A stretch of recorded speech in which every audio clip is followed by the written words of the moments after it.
Episode 17, The Interpretation Station is called to order. Welcome, everybody. Welcome. How are you all doing? I hope you're all well this fine January day.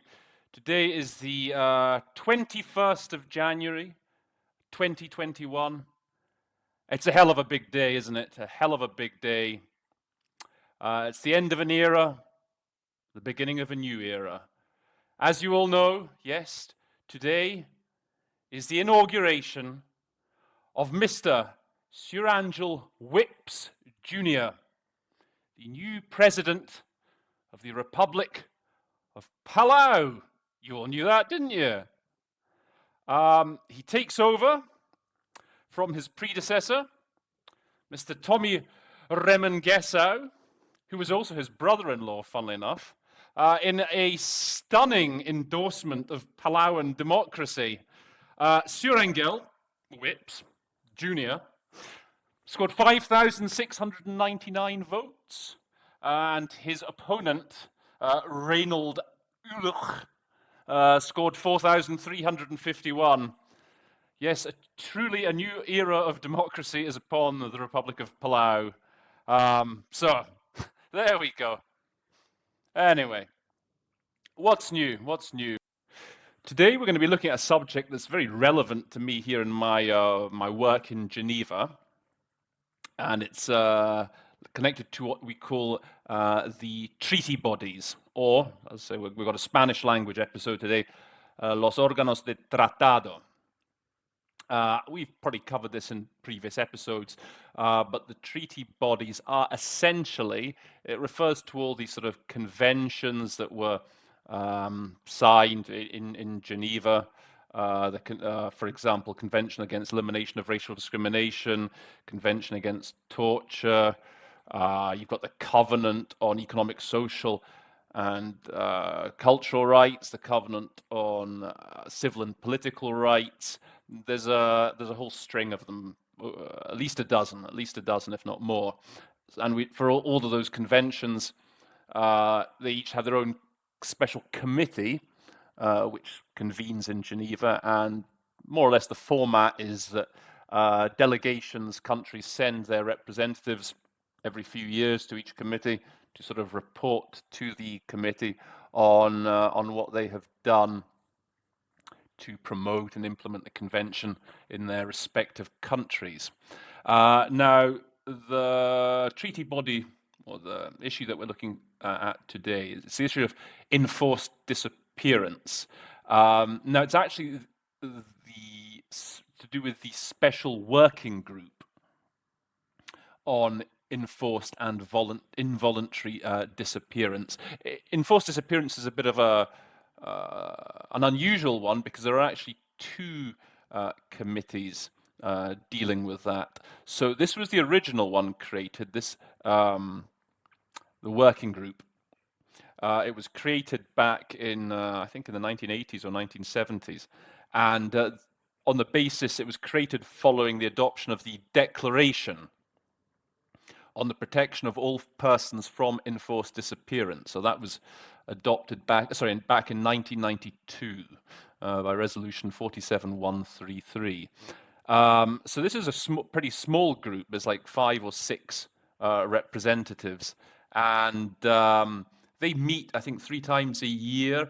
And I've actually done a couple of their sort of main sessions. I once went to Brussels with them. On another occasion, I went to Sarajevo in Bosnia with them.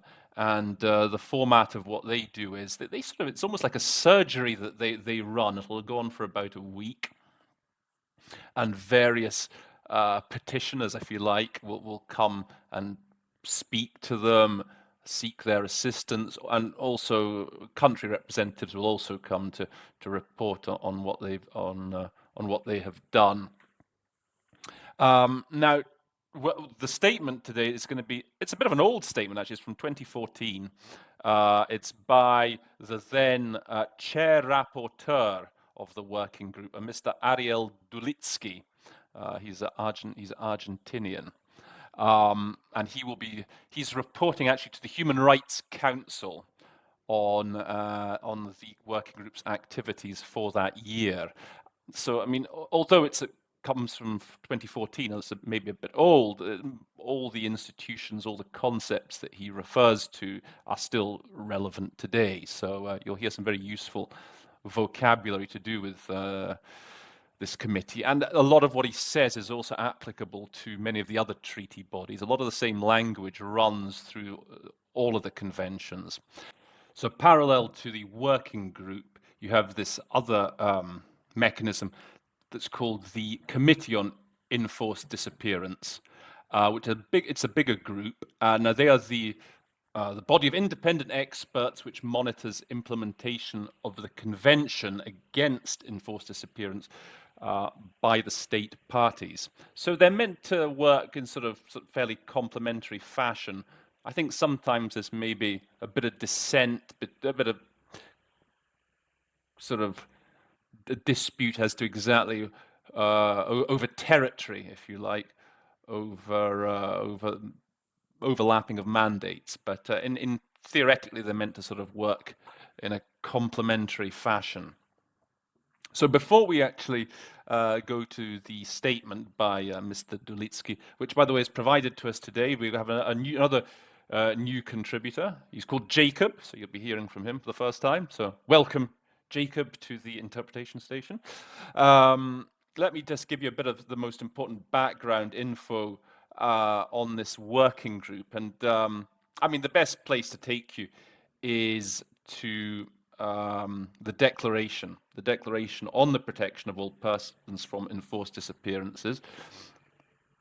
And I will share my screen with you here to show you exactly what's really worth noting from the Declaration, as I say, in terms of vocab. And what I've done is I've just highlighted the relevant parts, and I've provided the Spanish translation. So here in the preamble, okay, this idea of this act, this crime of enforced disappearance taking place with the consent or the acquiescence of the government. Okay, that's again a concept that runs through a lot of the various conventions. So in Spanish they talk about su autorización o su asentimiento. So that idea of acquiescence, consent or acquiescence is an important one. Now this next one here is a very important one, comes up all the time. This is particularly when it comes to enforced disappearance, when they talk about the fate or the whereabouts. So in Spanish that is el suerte o el paradero. That's possibly the most important of all, the one that gets repeated most often here. Now scrolling down. It's not a very long declaration, maybe 20 articles long. I mean, I would advise you to read the whole thing, but I'm just giving you the most important parts here. Okay, again, another sort of set of ideas here. Article 5, organize, acquiesce in or tolerate such disappearances liable under civil law. So in Spanish, again, organizado, consentido o tolerado tales desapariciones. Going down then to Article 6. This is a very important one. Especially this is particularly related, for example, to the Committee Against Torture. So no order or instruction of any public authority, civilian, military, or other may be invoked to justify an enforced disappearance. Any person receiving such an order or instruction shall have the right and duty not to obey it. So, which in Spanish, ninguna orden o instrucción de una autoridad política, sea esta civil, militar o de otra índole, puede ser invocada para justificar una desaparición forzada. Toda persona que reciba tal orden o tal instrucción tiene el derecho y el deber de no obedecerla. Now, I referred to the fact that I say this has a very close ties, this idea, at any rate, with the Convention Against Torture, which is, again, a very important convention at the UN. Now, in the Convention Against Torture, that idea, it's worded slightly differently. If you look here, this is the Convention Against Torture, Article 2. It's this, Article 2, Paragraph 3. An order from a superior officer or a public authority may not be invoked as a justification of torture. Now, in the CAT, as it's called, the Committee Against Torture, this is just one small sentence here, but this is referred to a lot when discussing various cases. This idea of there being the chain of command, superior orders. In German, I believe it is referred to, I think this was used at the Nuremberg trials, Befehl ist Befehl. That was basically, I think in English that means orders is orders, was the sort of excuse that was used, or that many of the Nazis or many of the German, I don't know, soldiers, prison guards attempted to use in justifying what they did, that they were basically ordered and had no option. So under international law, though this is not under all these conventions and so on, so the point is that this is not considered sufficient excuse to carry out an order. And so here, as I say, in the declaration, they talk about it's a bit more wordy here. No order, instruction may be invoked to justify enforced disappearance. Any person receiving an order or instruction shall have the right and duty not to obey it. So having, at least anyway, have in your mind the whole idea of superior orders, command responsibility, chain of command. I think chain of command is going to actually get mentioned a bit later, a bit further down. Okay, I've highlighted here in Article 7, invoked, because this is, okay, in Spanish, the equivalent is just invocada. It's easy. But this is, again, an idea that's often used, because when they're talking invoking, to justify an action, various things are invoked. So it's just a good word to have in your head. Cited, invoked, that's the sort of thing. Okay, another important idea here in Article 8. A consistent pattern of gross, flagrant, or mass violations of human rights. Un conjunto de violaciones sistemáticas, graves, manifiestas, o masivas de los derechos humanos. Again, this is another important idea that comes up a lot.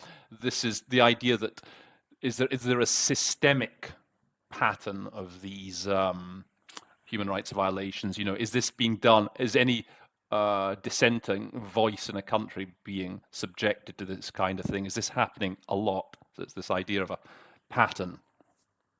Article 9, there's a short phrase here, but a very useful one. Judicial remedy. Okay, so Spanish recurso judicial. So this idea of the remedy comes up a lot. You have other synonyms as well that you want to know, most of them beginning with R, actually. Remedy, redress, reparations, in the form like compensation. So have those 3 or 4 words at the ready. It's always good. Article 10, paragraph 3. Okay, so I've highlighted here deprived of liberty. So this expression comes up a lot in the declaration and is used generally quite a lot. Privadas de libertad. I always find it's a bit of a mouthful, deprived of their liberty. When I'm in the heat of action, I tend to say in detention. I tend to feel, for me, it slips off the tongue a bit easier. When they talk about, persons deprived of their liberty, I find it hard to get it all out smoothly. So I just find it easier to say persons in detention. But that deprived of their liberty is the sort of, the treaty is the agreed language, if you like, is the official language that they use.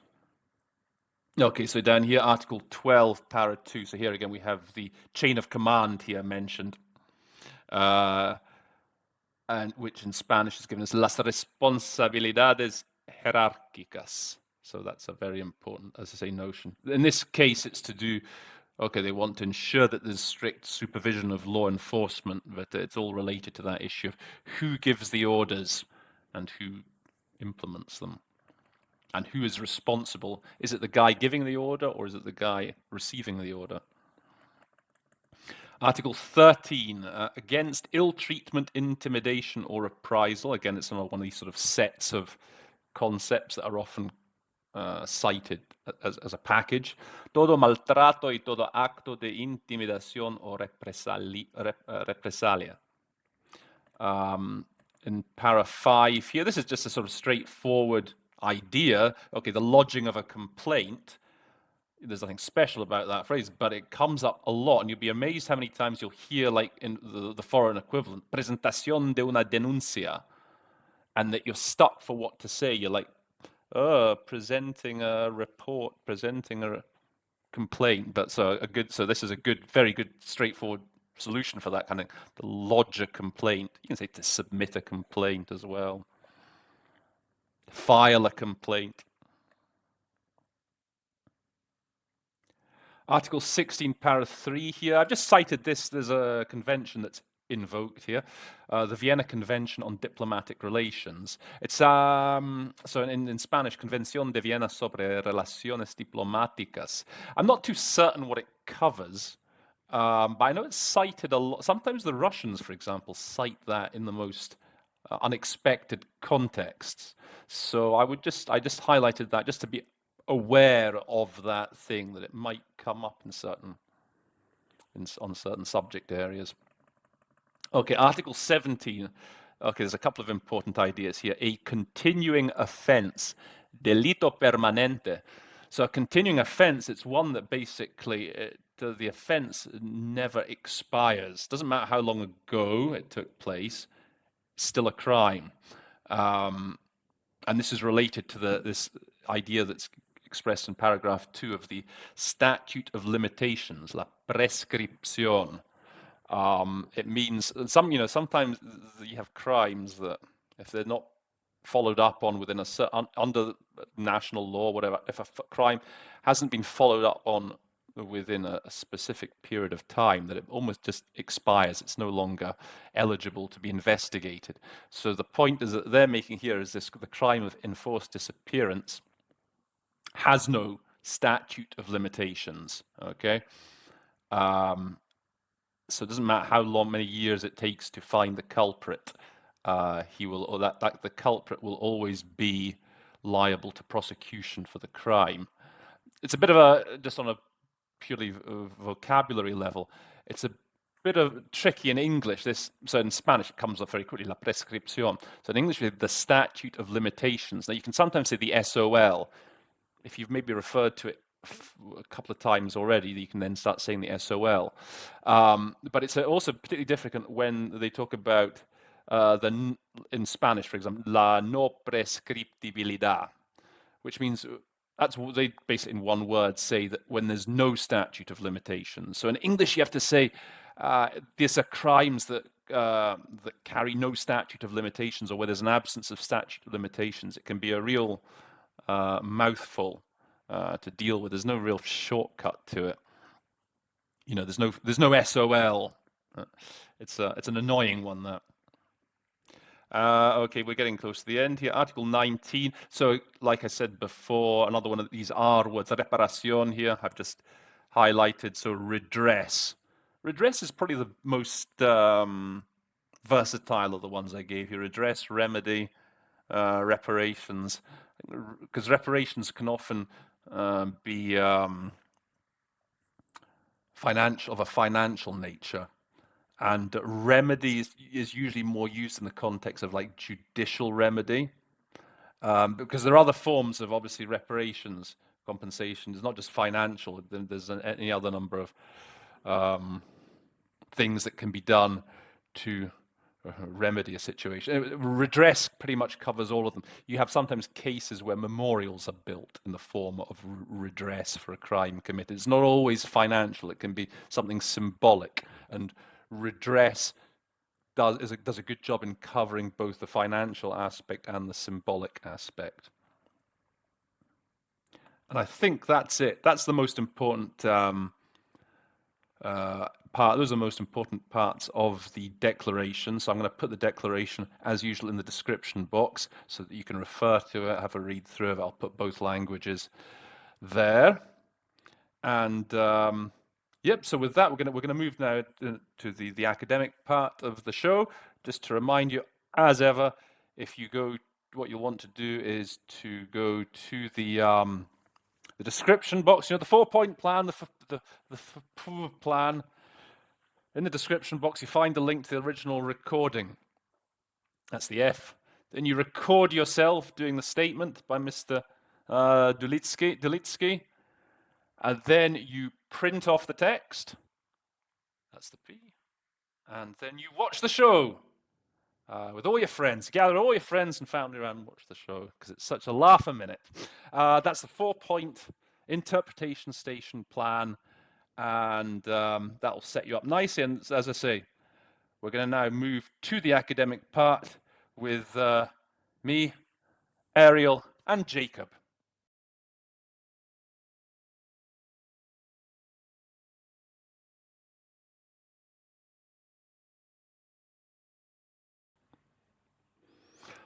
Okay, welcome back, ladies and gentlemen. So, this is where the academic part of the show starts. As you can tell, perhaps with the light in the background, time has passed since I filmed the intro. I had to go to work, actually. I was in the conference on disarmament.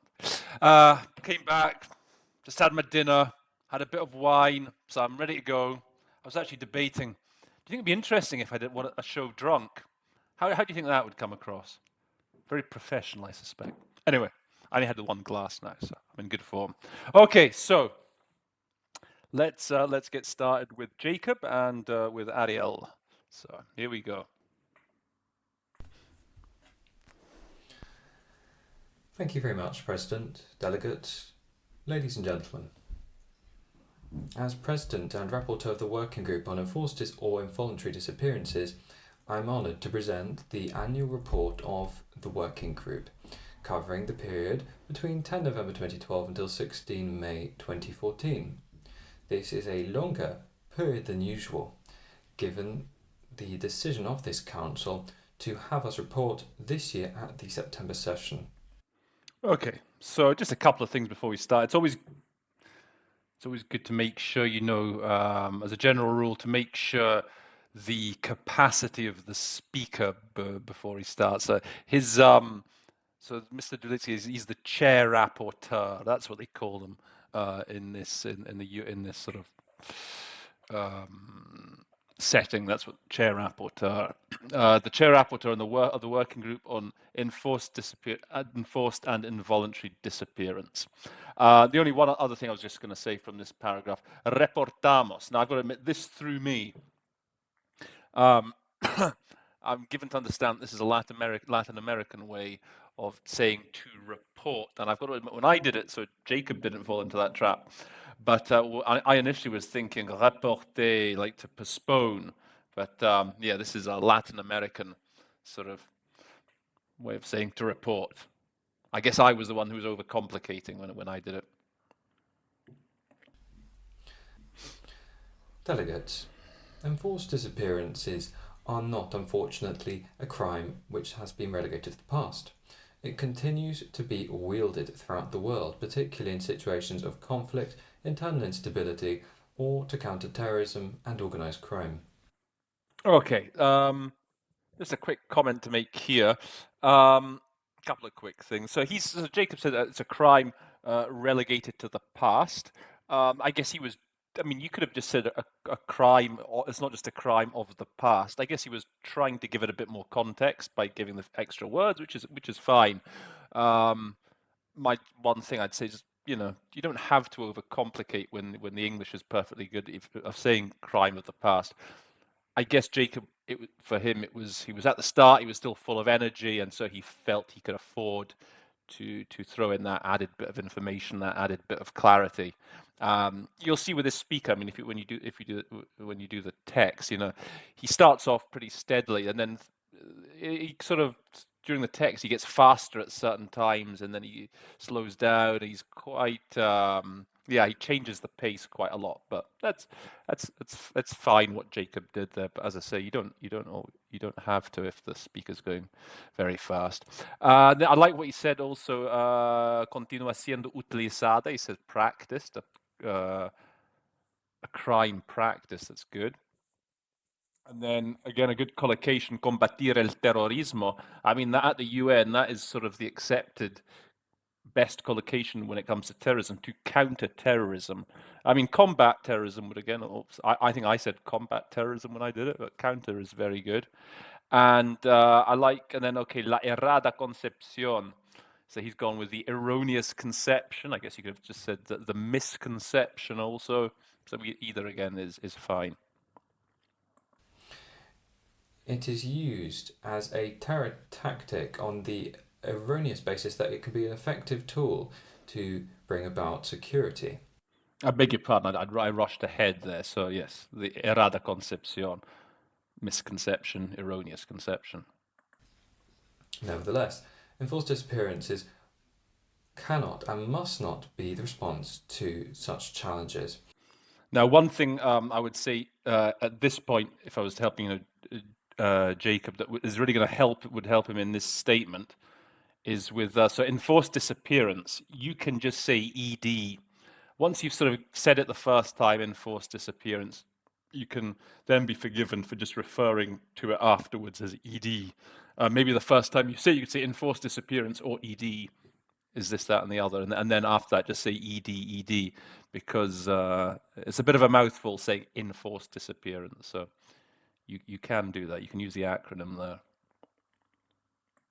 It is a flagrant violation of the basic principles upon which the human rights system is built, and it chips away at the very foundations of the rule of law. A couple of good words he's used there. Se erige el sistema is built on. I think when I did it, I said that defines or that governs the human rights system. So he's gone with a passive, I went with an active. And then erosiona chips away at the basis or the foundations. But that's a really nice synonym for. I mean, you could just say erode, but to chip away, that's good. Enforced disappearance is not only an international crime, it is also morally, ethically, and politically unacceptable.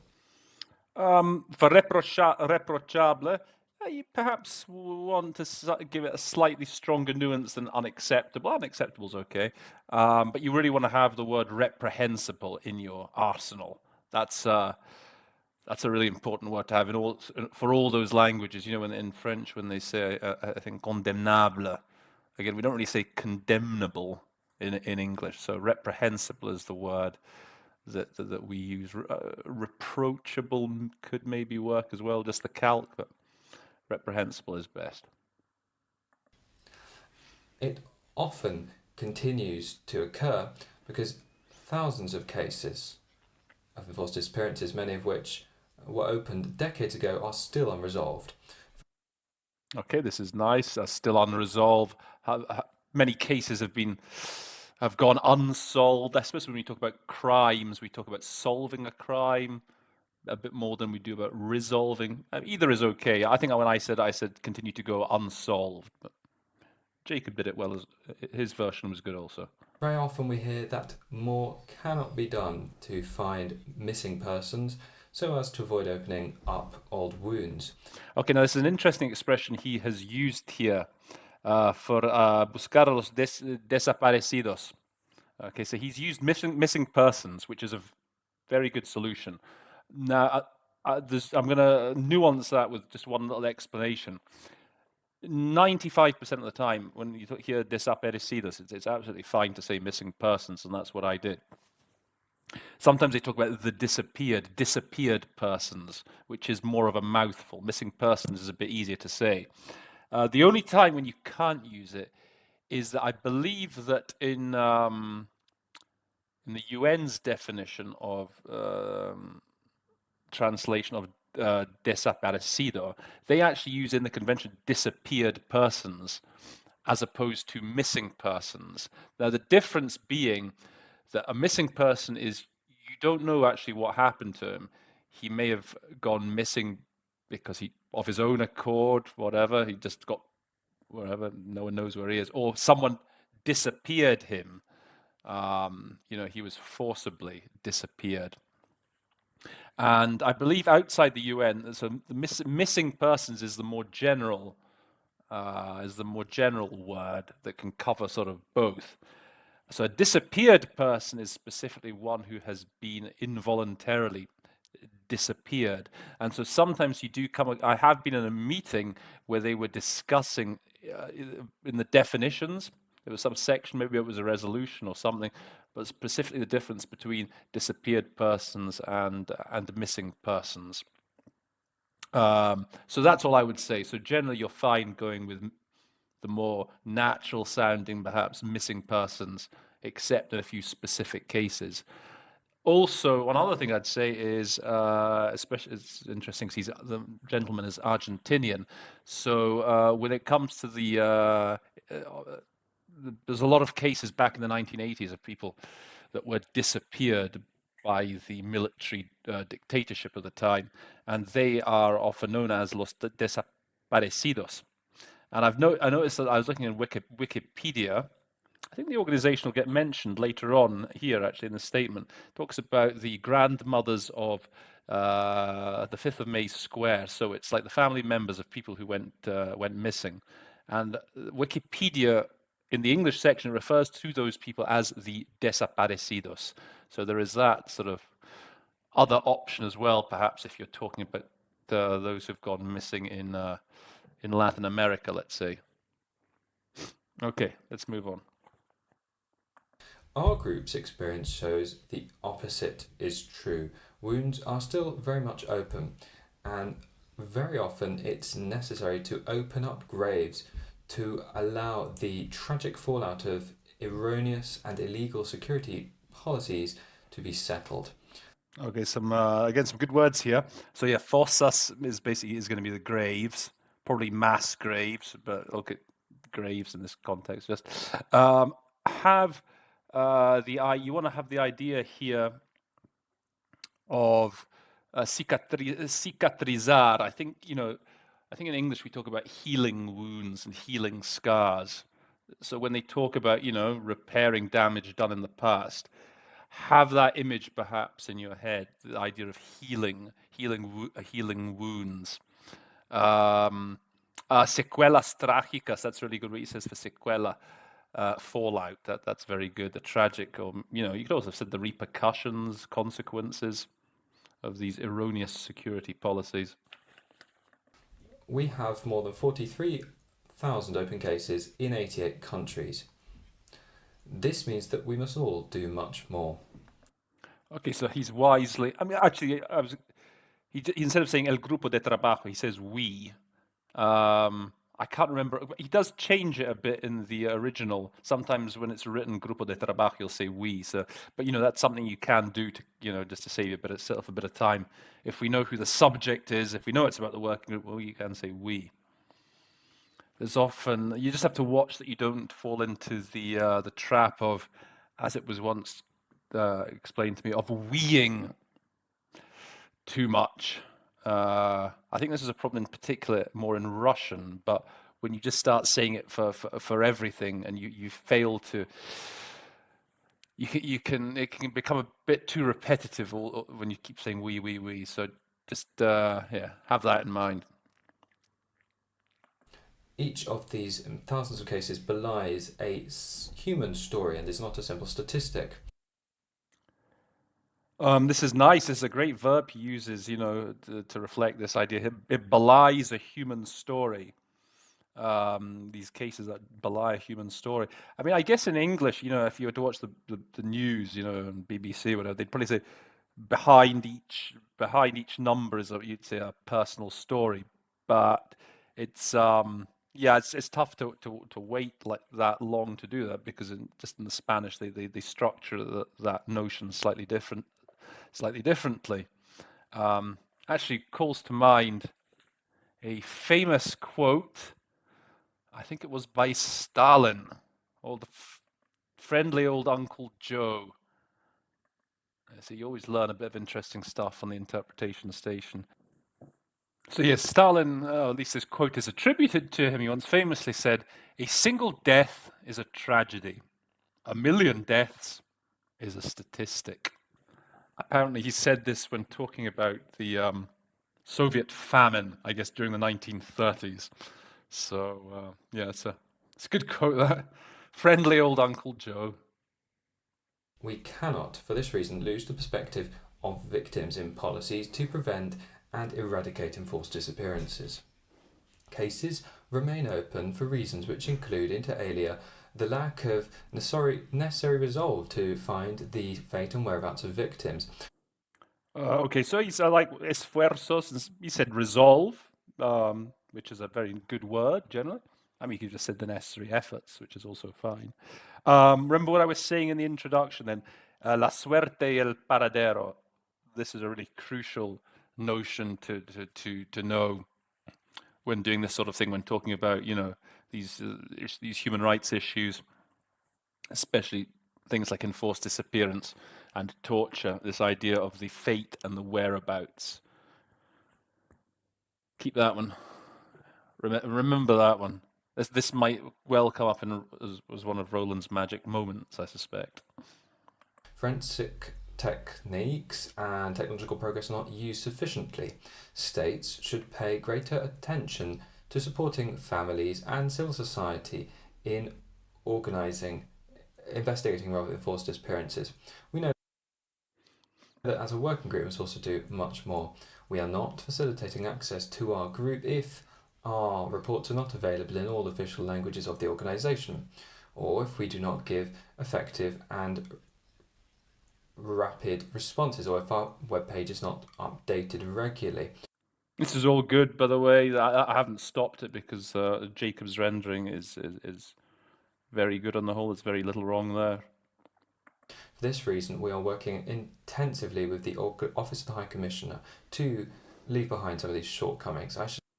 Okay, so I was just going to say here, okay, so he talks about the Office of the High Commissioner, la Oficina del Alto Comisionado. My go-to solution for that, I tend to say OHCHR.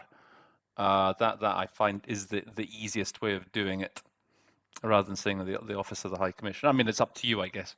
But I have found myself, OHCHR seems to, again, trip off the tongue quickly. And then superar algunas de estas limitaciones. So he says, you know, to leave behind some of these shortcomings, overcome some of these shortcomings. You know, in English, there's often sort of snappier ways of saying these sorts of things. One idea I had was just to say we're working with OHCHR to see how we to bridge some of these gaps. That's something they do a lot at the UN. They do it a lot generally in politics. They bridge gaps, and I think that might be a good one, a good little collocation to remember to get you out of a spot. It's just a bit easier than just saying. I do it myself lots of times. You know, we have to overcome these shortcomings, to surmount these difficulties, and you end up, it comes out slightly pompously when you could just do the job so quickly just by saying to bridge these gaps. I'd like to thank the vital cooperation we've received from several states in carrying out our mandate. Just a quick note here. So in Spanish, obviously, you can agradecer something as a direct object, okay? Agradecemos la indispensable cooperación. Now, in English, we wouldn't say we thank the vital cooperation. We would always you need to thank somebody for whatever it is.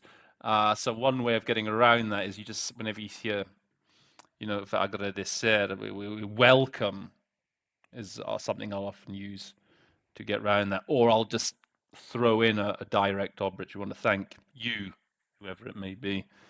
Or we want to state our gratitude.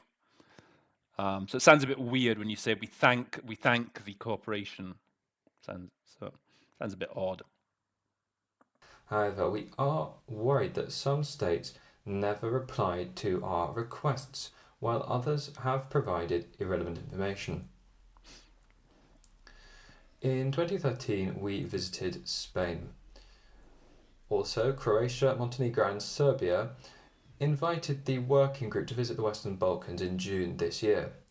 We thank states who invited us to visit their countries and are particularly looking forward to confirmation for dates to visit Algeria later this year. Okay, this is all very good, and I like in particular esperamos la confirmación. This look forward to confirmation. I always like that as a solution for esperar. You can say await. We are awaiting confirmation, but yeah, I like to look forward to. Visits are a core part of our mandate. Now that's a really good solution for aspecto fundamental, a core part. I'm going to start. That's something I don't use enough. I think I usually just trot off the calc fundamental part of our mandate, but they often talk about a core issues, a core aspect. So that's a really good solution there.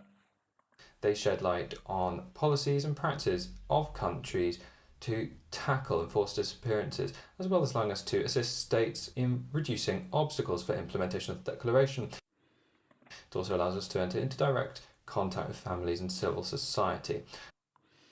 Yeah, I like what he's also said here to evidenciar, to shed light on policies and practices. I think I usually go with like to highlight. So shed light or highlight, one of those two. Our visits and outcome reports are some of the most effective tools that we have at our disposal to engage in dialogue and cooperate with governments and provide assistance via the constructive recommendations that we issue. Okay, just one little thing here. So this phrase, estrechar el diálogo, and he says to engage in dialogue. I think I usually, when it comes to dialogue and a collocation for dialogue, I would probably say to enhance dialogue. Enhance is a good neutral word that fits. It's again very versatile. Forge dialogue. The one point I wanted to make here is that literally estrechar el diálogo means to to tighten it, to bring the dialogue closer together. That's the notion that they use in Spanish. And the point I wanted to make is try not to get fixated on the image that is given to you in other languages, and make sure that you give the English vision. So as I say, we don't talk about tightening dialogue or approfondir el dialogo, deepening the dialogue. It's easy to fall into that trap of following the image that's given to you in the other language. Try and just put a bit of distance between the image in the foreign language and the actual image that we use in English. So yeah, because in English, as I say, we do things different. We forge dialogue, maybe, or as I say, we engage in dialogue. So yes, what Jacob did there was good. I hail the fact that Sudan has recently allowed the working group to visit that country at a mutually agreed date.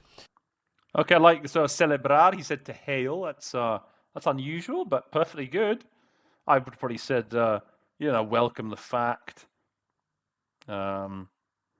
commend the fact that Sudan recently aceptado. So maybe for you people, beginners, that's an easy one. At some point, you think just accept, to say, use the English calc, but obviously make sure that in English we don't really say it that way, do we? We say has agreed to the working group carrying out a visit. So again, just be careful that you don't follow too closely the images that are given to you in the source language. Make it always try and keep things as naturally English sounding as possible. We do regret, however, that this important step forward has not been mentioned in our annual report. This because we received almost 10 months late the communication of the government of Sudan. De manera apropiada, reflejar de manera apropiada, a word that sometimes gets left out when interpreting, but which is used a lot in English, is properly. So I think this would be a good example of this here. It's this important step couldn't be properly reflected in our report. You see, could duly, but yeah, that word properly, you'll be surprised how little or at least in the past, I used it much less than I would normally in English. I think generally we use it quite a lot. So, and then actually, yeah. So the problem here was the retraso of the traducción. It took them. There was a 10-month delay in translating the comunicación del gobierno. You can say just the communication from the government, the message from the government. Communication is fine. Again, it's sort of neutral and Problems regarding the delays in translation and communication submitted to us is a matter we have raised at various junctures, and it has negative consequences on the effectiveness and credibility of a group, as well as a detrimental effect on governments and victims. so he's talking about the delay. So these are a couple of good synonyms to know. Retraso and demora, both meaning delay, and both used a lot, pretty much equally. He says, dirigidas, comunicaciones dirigidas al grupo de trabajo, submitted to the working group, or you can say transmitted as well. Transmitted is you probably wouldn't say it in everyday speech, I transmitted to you this communication, but I think it's widely accepted at that political level that you can use transmit. Señalado en varias oportunidades, he said raised on various occasions. I like to flag things. Again, another word I probably wouldn't use it in everyday speech, but they do like to flag things at the UN. Flag up, flag. And I like how, so that's a long sentence, el problema down to las víctimas. So it's one of those ones that you might want to, it's a perfectly legitimate tactic to split up sentences when you can. You could, and say that we flagged on a number of opportunities. We continue to insist on this due to the negative consequences. If it helps you, if it makes the rendering easier for you, you should, especially in Spanish, split up sentences into more manageable chunks. I don't find that problem so much with French or in Russian, but certainly in Spanish, there's a tendency to go into the very lengthy sentences, lots of subclauses. So that's a sort of tip I would give you. I think it'll make it a lot easier if you try and split up your sentences into smaller ones. I thank Argentina for inviting the working group to hold one of its 2015 sessions, which coincides with the 35th anniversary of the group. So I thank Argentina. Just one thing I was going to say. Sometimes I find a way of just saving some time, if the speaker's speaking really fast, is rather than saying the sort of very formal, I wish to thank Argentina, I wish to convey my gratitude to Argentina, you just say, thank you, Argentina, for whatever it is you did, almost as if you're talking directly to them. Thank you, Argentina, for doing that. Again, it's a perfectly legitimate solution and one that could save you a bit of time. In that country. This allows us to carry on with the group's practice of holding one of its 3 sessions outside of Geneva, allowing the group to grow closer to governments and societies. We're gonna go through a section where he uses this verb celebrar a lot. We had quiero celebrar when Jacob said I want to hail. So now it's celebrar un sesión, to hold a session. You'll see the other sort of, I'll keep track of the other contexts it appears in. One other thing I was going to say here, which harks back to something that came up in the last episode, actually, that we did on the African Union, episode 16. I don't know if you've watched it, you'll recall that there was the speaker there a couple of times he used the word rapprocher. And then I told you that sometimes with certain words you wanted to use like a sort of neutral safety word because it's not always clear where that rapprocher is going to go until later on in the sentence. And I said how you wanted to use like bring, because bring is very malleable. You can sort of alter its meaning just depending on what preposition you put after it. Bring out, bring off, bring into line. So it's it's quite similar with what you've got here. Acercar a nuestro grupo. So we don't really know where it's going to go until we hear a la gente y a los gobiernos. So we know, okay, it's bring our group closer to the people and the government. So it's the same. So I think Jacob said to grow closer to the society, the people in government. I think perhaps bring them closer sounds a bit more natural. We have adopted a revised version of our working method. This takes into account new dimensions of enforced disappearances and intends to make our work more efficient, as well as to allow us better and more urgently respond to pressing matters. It's quite interesting, this sentence. Okay, so he tweaks it a little bit, the speaker in the original, and he says actually, he says something like permitirle responder de manera más urgente a cuestiones urgente. I think he was, trying to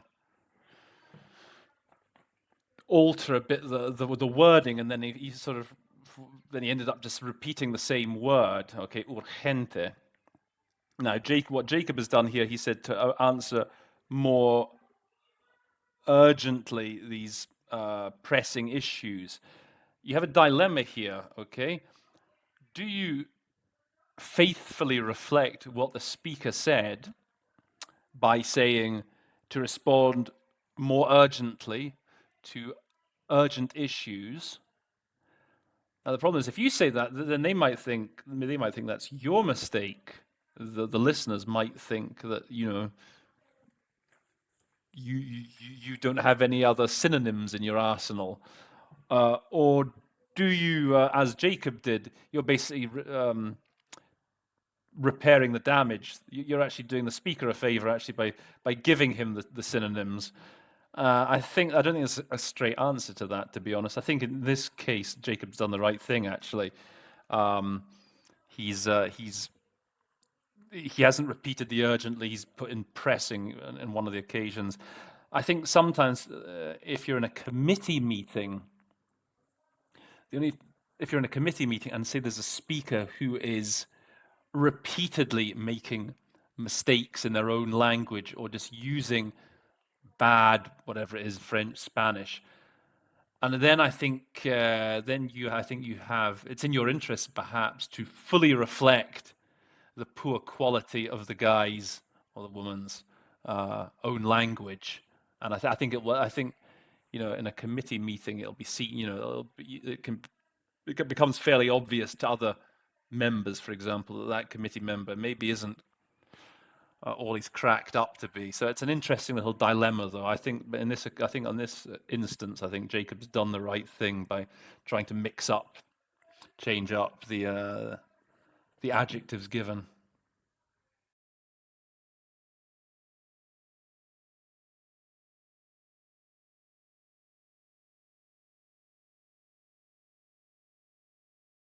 Also coordinating our work better with the Committee on Enforced Disappearances.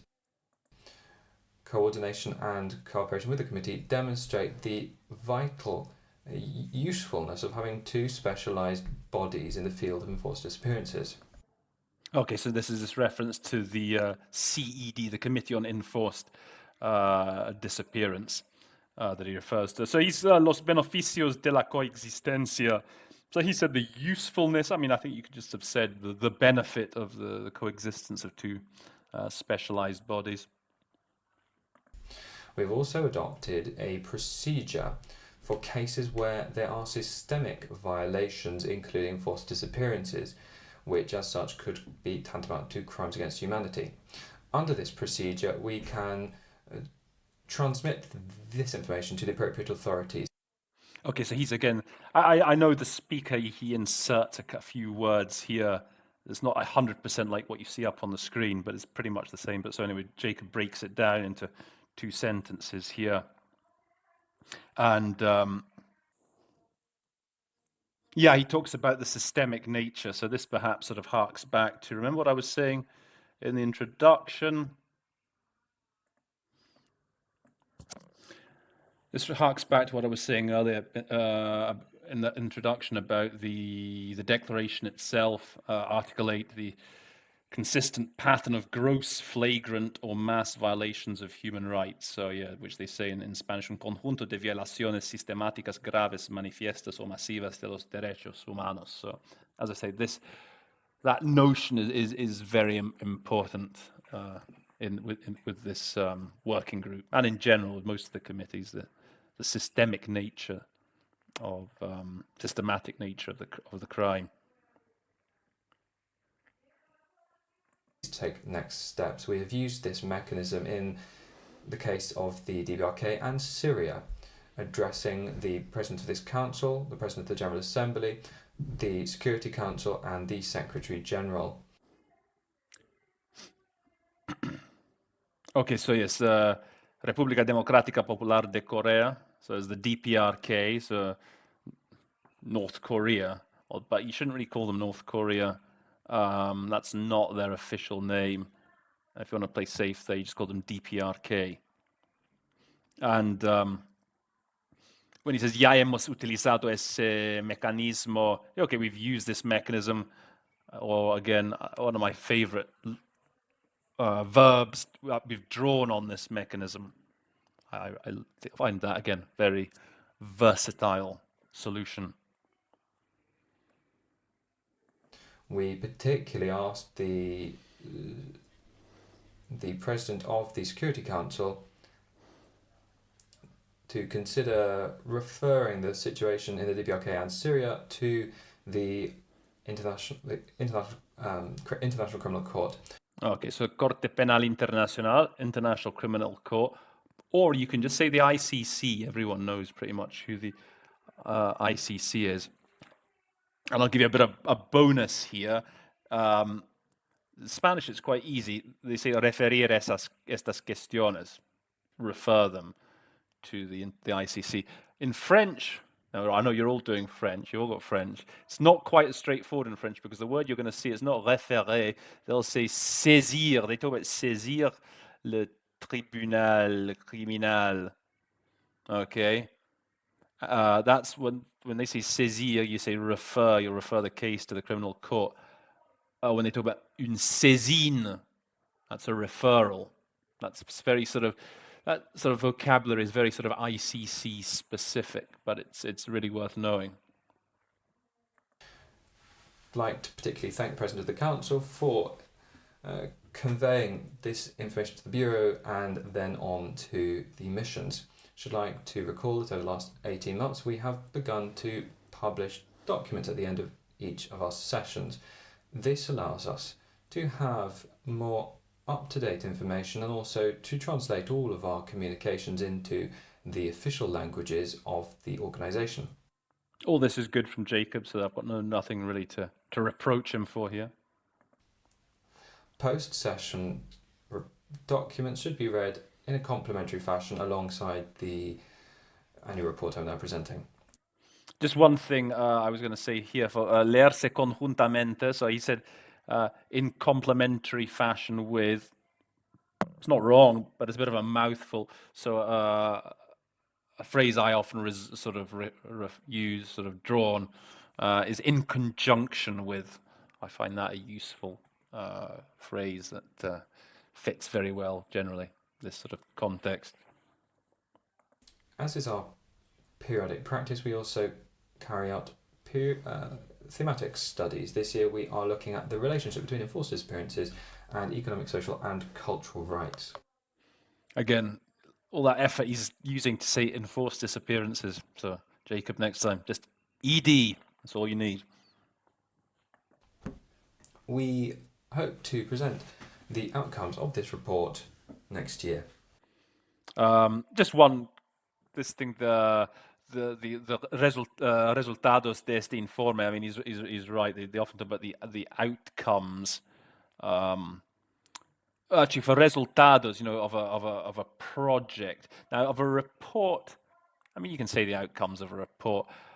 If you want to, and it's not wrong to say the outcomes. If you want to sound more English sounding, you want to have like the findings of a report or the conclusions of a report.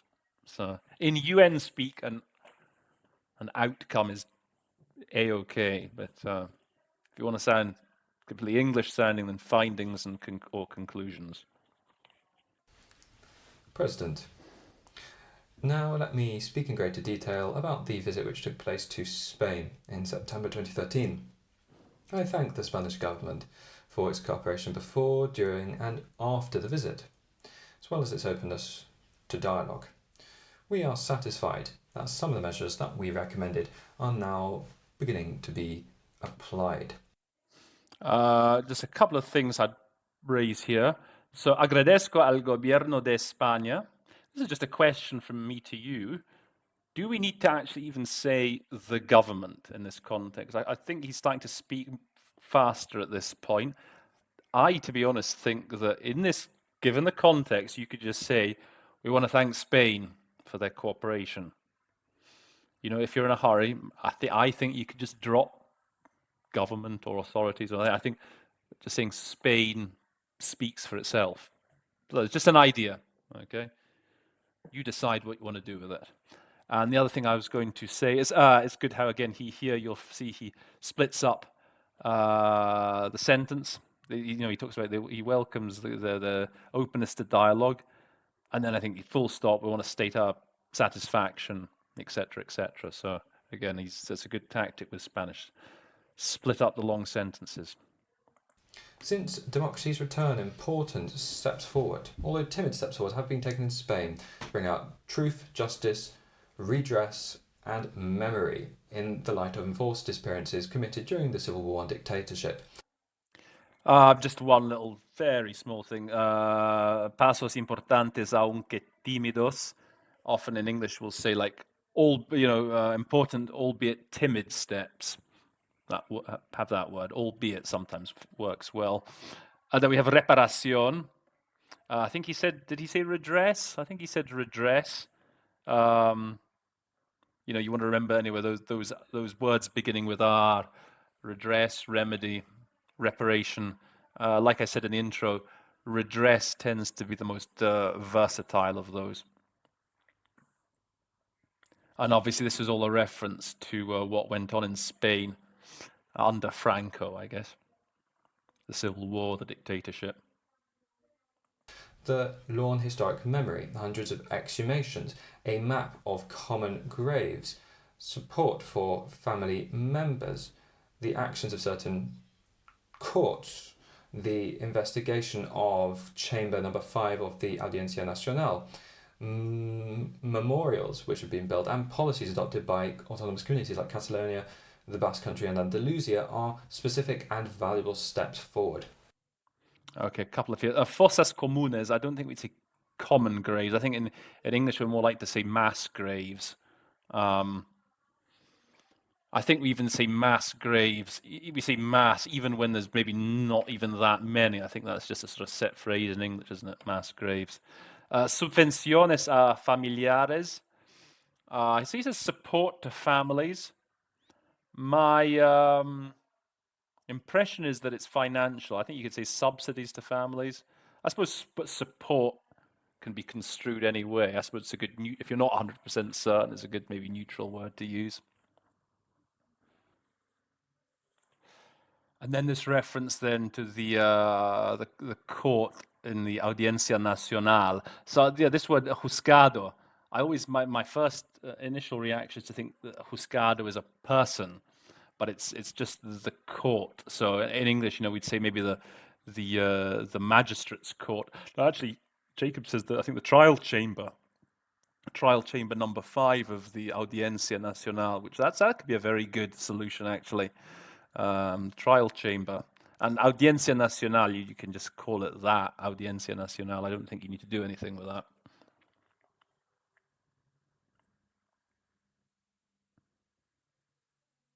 However, we believe that the Spanish state should assume its responsibility and take on a leadership role to ensure that these initiatives are accompanied by a comprehensive, coherent, permanent, cooperative and collaborative state policy, and that they are urgently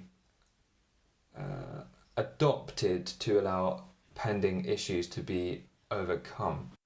Okay, so a lot of string of adjectives here, which all more or less can just be converted into their calcs, I think. Comprehensive, coherent, permanent, cooperative, collaborative. Just one that I like to use is cohesive. If you want to just break up, if you don't, sometimes you might feel guilty and think I'm using too many calcs. So I sometimes like to use cohesive. For coherente, for example, I'll often use cohesive instead of coherent. And desafios que aún permanecen. That's good how he said pending challenges, outstanding challenges. Pending's good. Pending. I like pending. This year we made a report on Argentina and another on Bosnia and Herzegovina. With regard to Argentina, I will read my colleagues' conclusions, given that I did not take part because of the working methods and my nationality. Okay, so this point in the statement, I remember he really speeds up, and he's like, he does have the statement in front of him, but he starts really skimming it. He starts really reading quickly. Doesn't I mean it's all pretty much there what you see in the text here on the screen, but it just starts going through it very quickly. And he's just saying here because he's Argentinian, he has to he would have had to recuse himself from the analysis of the situation in Argentina due to the fact he himself is Argentinian. We noted that the state has made significant progress in terms of enforced disappearance, and we particularly acknowledge the prosecution of crimes against humanity, which have made Argentina into a global leader in the fight against impunity. So he corrects himself. El proceso de juzgamiento. He says trying and then corrects himself, rather prosecution. I think you could have just stuck with trying, actually. I mean, prosecution is perhaps better. Again, it's this sort of balance you have to strike, doesn't it? You say the word. Generally, the rule is you keep going. You don't come back and correct yourself. You can, but I think either are okay, trying or prosecuting crimes against humanity. And I adquirido, so I think maybe he actually loses that bit. Jacob loses that little bit, and I don't know if he loses that bit precisely because he's gone back to correct himself. So they've seen a quantitative and qualitative development. I wonder, Jacob, did you miss that out because you went and corrected yourself before? I'm just curious to know. And la lucha contra la impunidad, fight against impunity. I struggle myself. I like struggling. We celebrate the recent reconciliation of the president with the Abuelas de Plaza de Mayo, with her grandchild. Okay, so here he goes with the celebra again. So again, a very neutral, maybe we welcome again is perhaps the safest solution for celebra. So this is actually, it's a slight contresens, I guess you could say. So it's what happened was that the lady was reunited with her grandson after 36 years. So this is a group, Las Abuelas de Plaza de Mayo. They do crop up quite a lot in these sorts of subjects. There's also Las Madres de Plaza de Mayo. So the official name in English, it seems, of the Abuelas de Plaza de Mayo is the grandmothers of the Plaza de Mayo. The one that's perhaps I've heard of more is Las Madres de la Plaza de Mayo, the mothers of the Plaza de Mayo. So it's good to you're gonna run into them. Anything to do, I say, with enforced disappearance. This is one of the sort of leading groups, sort of one of the leading NGOs in that field, especially when it comes to Argentina, obviously.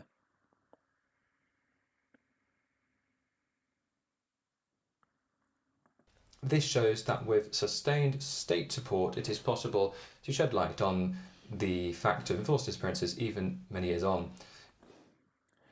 So he talks about here los familiares de los desaparecidos. So this is kind of the context. This is the sort of situation I was talking about earlier, when in this context you could even be forgiven for saying the family members of the desaparecidos. as opposed to just of missing persons, because they're specifically talking about the situation in Argentina. So los desaparecidos. I don't know if that's got anything to do also with. There's a Manu Chao song that's called Los Desaparecidos that my son likes listening. My 8-year-old son likes listening to a lot in the car. So I think that's to do with them. Turning to Bosnia and Herzegovina, we are pleased about the adoption of the law against discrimination, the work carried out by the Missing Persons Institute, measures which have been adopted to improve protection of victims in courtroom settings, as well as judges and prosecutors working on war crimes. Okay, so here we go again. Celebramos. Like I say, he does like using this verb. Okay, we're pleased with the adoption. Again, yeah, we welcome, we commend is another good one, the adoption. And then, okay, víctimas delante los tribunales. Jacob maybe overcomplicates it. In courtroom settings, he says. Again, I think just victims before courts, before tribunals. Jueces y fiscales que se ocupan de crímenes de guerra. Yeah, I guess we would say in English, war crimes judges and prosecutors, but the way it's phrased here in the Spanish, I guess you've said the judges and the prosecutors, who work in the field of war crimes. However, other recommendations which we issued are yet to be addressed.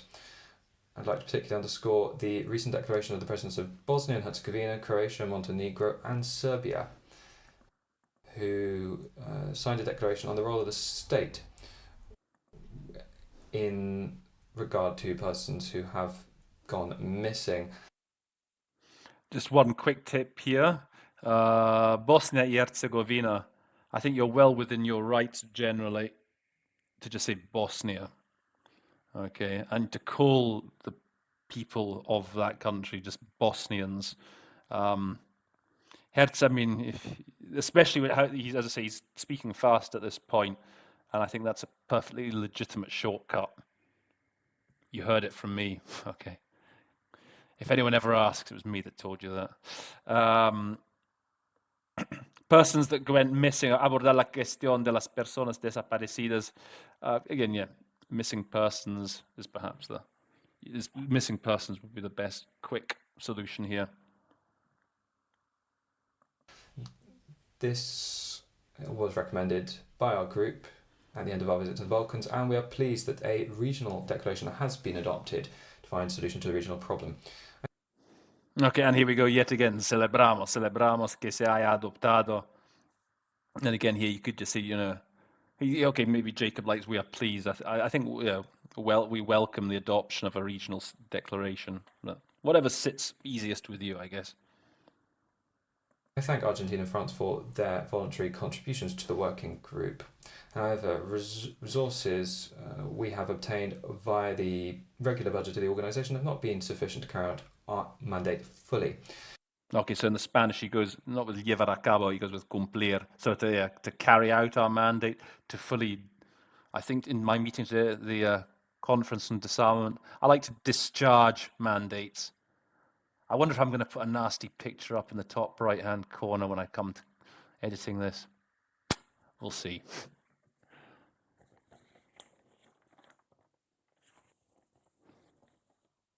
I would like to thank my colleague Osman El Hadji, Jasminka Juzmour, and Olivier de Frouville for their work with the working group. Just a quick tip here about names, because especially the names that are given, you'll see in this paragraph, some quite tricky ones. Osman El Hadji, Jasminka Juzmour, and Olivier de Frouville. So a sort of classic thing that we interpreters do, more experienced ones. When we can tell there's some names coming, when you see the sort of signpost for it, quisiera agradecer mis colegas, and you're thinking, there's going to be some names coming, just switch off the microphone and let him read out the names.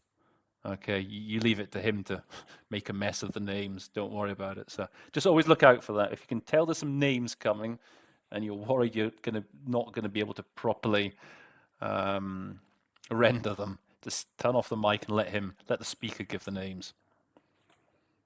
I'd particularly like to thank Jeremy Sarkin, whose mandate ended in June this year. I'd like to Also, issue a warm welcome to our new member and second woman in the history of our group, Huria El Slami. And of course, I must acknowledge the tireless and invaluable support of the Secretariat of the Working Group under the leadership of Ugo Serdrangolo. Yeah, all these names. I know who all these. Fun enough, I know who all these people are. They're very friendly, by the way. I should point out. But yeah, they've got some real tricky names. So yeah, I can understand if you had trouble there.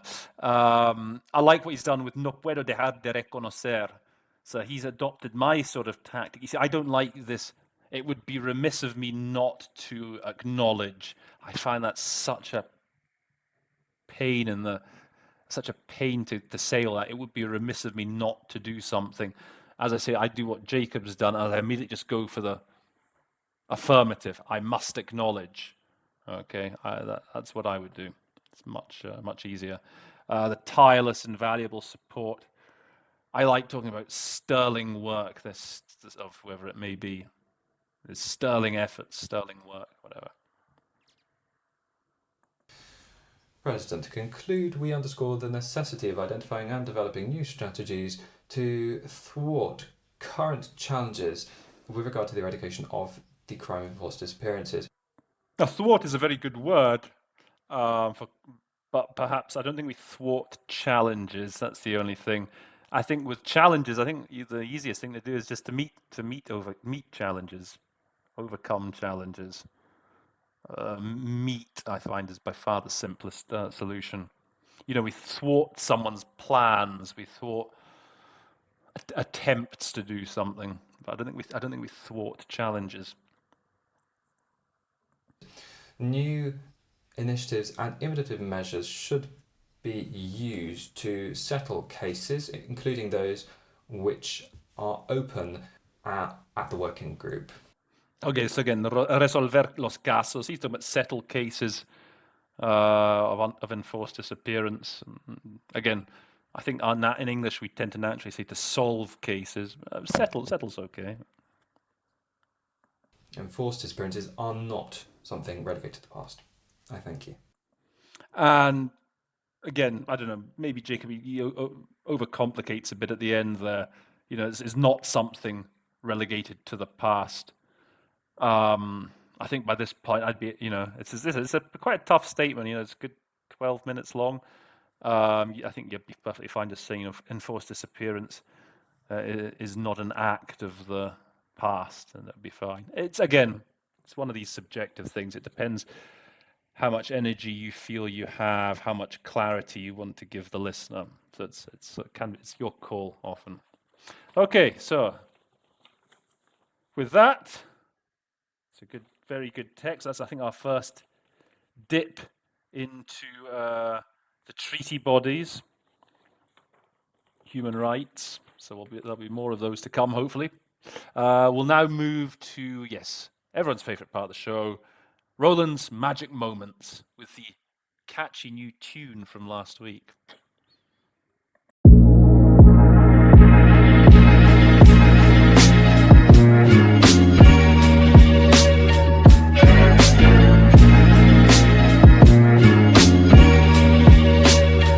Okay, so welcome to the final part of today's show, Roland's Magic Moments. So what have we got for you today, our big three magic moments from today's statement?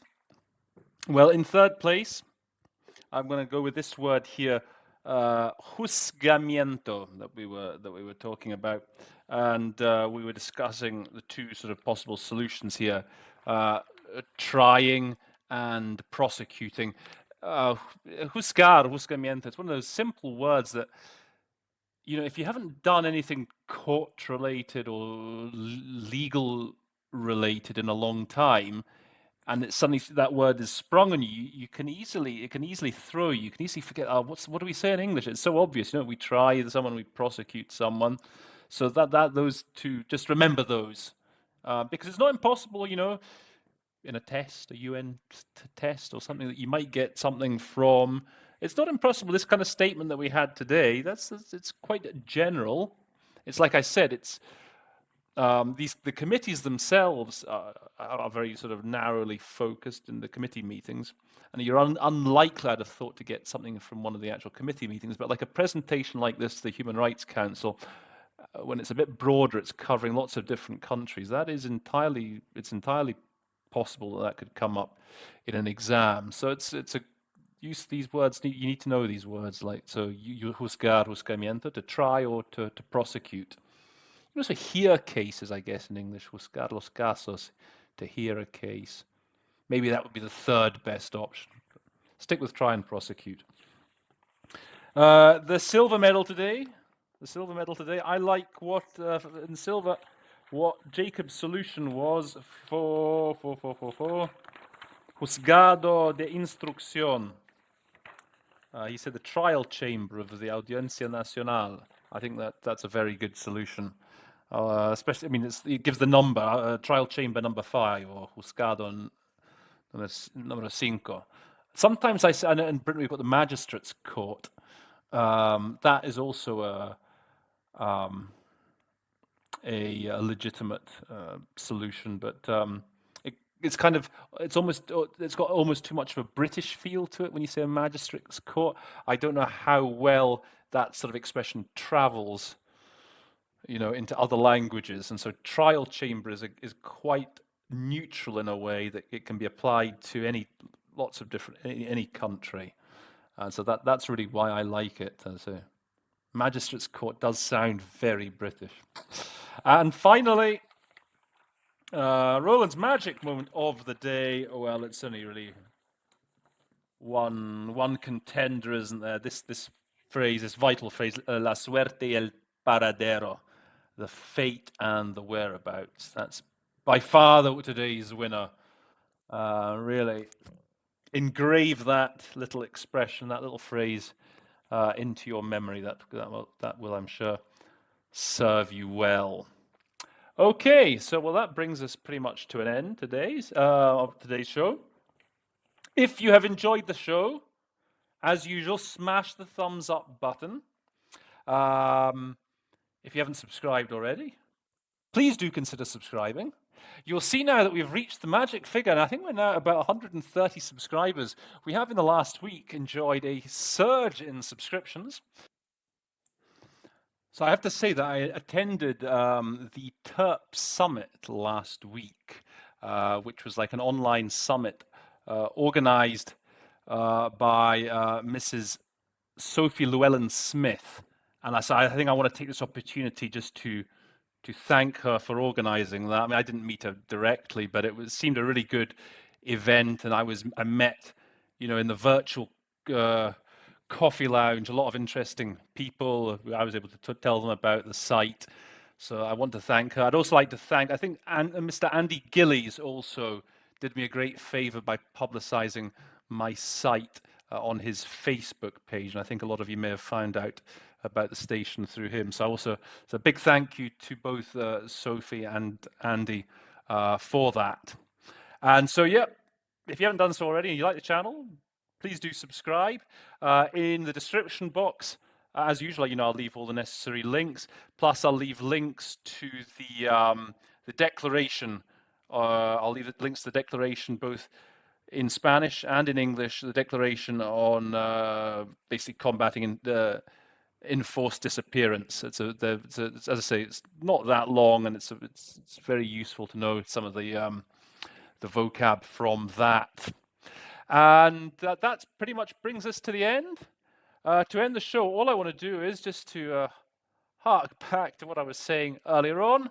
I think by now it's now 8:17 in the evening here, probably 2 o'clock Palau time. I think Mr. Suranjel Whips Jr. Will by now have become the official president of the Republic of Palau. Suranjel, this is for you. Apparently, I'm just Suranjel, and with that, all that remains to be said is that episode 17 of the Interpretation Station is adjourned. See you next time.